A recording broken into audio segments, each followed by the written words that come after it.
န်မော်ဟင်္ဂါလေးလူတွေစိတ်ဝင်စားမှုမြင့်တက်လာလို့ဒီနေ့လည်းထပ်ပြီးတော့စာပြလိုက်မယ်နော်မနက်က9နိုင်လောက်ကဗရာသားတယောက်ကကျွန်တော်ရှိဖုန်းဆက်လာတာကိုစားတဲ့ဘန်မော်ဟင်္ဂါပုံစံမျိုးလေးတဲ့ကျွန်တော်စားခြင်းလို့ဒီနေ့ပို့ပေးလို့ရလားဆိုလို့ကျွန်တော်မနက်9နိုင်လောက်ကဒီနေ့ပို့ပေးလိုက်တယ်ပေါ့နော်9နိုင်လောက်ကျတော့လည်းဗရာသားတယောက်ကအဲ့လိုပဲဘန်မော်ဟင်္ဂါလေးလိုချင်လို့တဲ့ဆိုလို့အဲ့ကျွန်တော်ထပ်ပြီးတော့ပို့ပေးလိုက်ရတယ်ပေါ့နော်ဗရာသားတယောက်ကကျတော့ကျွန်တော်လည်းနေမကောင်းဖြစ်နေတာတဲ့ကိုစားတဲ့အဲ့ဘန်မော်ဟင်္ဂါကိုကြည့်ပြီးတော့တဲ့စားခြင်းစိတ်တွေဖြစ်ပေါ်လာလို့တဲ့အဲ့ဒါကျွန်တော်ရှိကိုတဲ့သူကတော့မိုးရိုးမိုးဟင်္ဂါပေါ့နော်ရိုးမိုးဟင်္ဂါလေးတစ်ပွဲပို့ပြပါဆိုလို့ကျွန်တော်ရိုးမိုးဟင်္ဂါလေးတစ်ပွဲ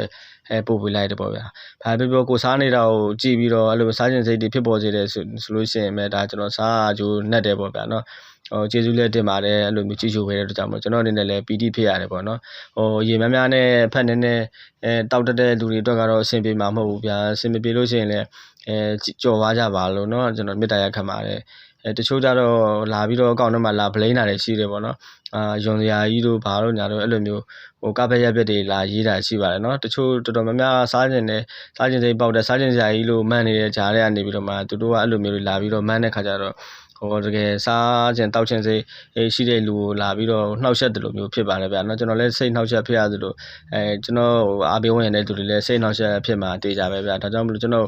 အဲ့လိုမျိုးလာပြီးတော့တိုက်ခိုက်တဲ့အမှန်တွေပုံစံမျိုးလာပြီးတော့ကပဲရက်ပဲမှတ်မယ်ဆိုရင်တော့ကျွန်တော်ကဘလော့မှာပါလို့အခုတည်းကကြိုပြီးပြောပြတာစိတ်ဝင်စားလို့မှာယူအားပေးခြင်းတော့399440 3254လေးကိုဆက်သွယ်ပြီးမှာယူအားပေးနိုင်ပါတယ်နော်ဆိုင်လေးစာမသိသေးတဲ့ညီကောင်မောင်နှမတွေအတွက်ကျွန်တော်ဆိုင်လေးစာလေးထပ်ပြီးပြောပြပေးပါမယ်89လမ်း35 36ကြားမဟာအောင်မြို့နယ်မန္တလေးမြို့ပါနော်89လမ်းဆိုတာကမြေထားတန်လန်းရဲ့အရှိတ်ဘက်ချမ်းပါဗျ36လမ်းကနေလာမယ်ဆိုရင်36လမ်းအတိုင်းတန်လန်းရှေ့ဘက်ချမ်းနေပြီးတော့မှမြောက်ဘက်ကိုမောင်းလာမယ်ဆိုရင်ကျွန်တော်တို့ဆိုင်အောင်ရောက်ပါပြီเนาะကျွန်တော်တို့ဆိုင်35လမ်းဂုံးကျော်ဈေးလေးရဲ့တောင်ဘက်တကွားငုတ်ပါဗျတန်လန်းရဲ့အရှိတ်ဘက်ချမ်းပါเนาะအားလုံးကျေးဇူးထူးတင်ရှိပါတယ်ခင်ဗျာ